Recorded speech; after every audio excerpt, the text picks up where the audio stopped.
Hello' friends, আজি মই আপোনালোকক অংগনবাদী কৰ্মীসকলৰ দৰমহা বৃদ্ধিৰ এটা নতুন খবৰ দিবলৈ ওলাইছোঁ।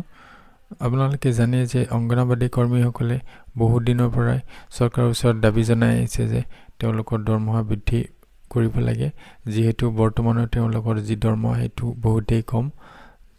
ইয়াৰ মাজতে এটা খবৰ আহিছে যে অংগনবাদী কৰ্মীসকলৰ দৰমহা 12,500 টকা আৰু যিসকল অংগনবাদী কৰ্মী 10 বছৰৰ ওপৰৰ পৰা কাম কৰি আহিছে তেওঁলোকৰ দৰমহা 14,000 টকালৈ আৰু মিনি অংগনবাদী কৰ্মীসকলৰ দৰমহা 12,500 টকা আৰু অংগনবাদী হেল্পাৰসকলৰ দৰমহা 7,500 টকালৈ বৃদ্ধি কৰা হৈছে।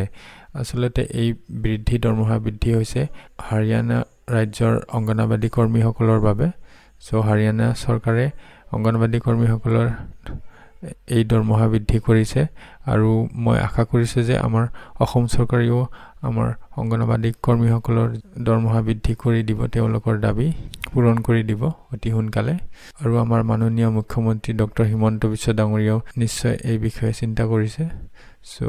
এইখিনিতে মই আজি ভিডিঅ'টো শেষ কৰিছোঁ। ধন্যবাদ।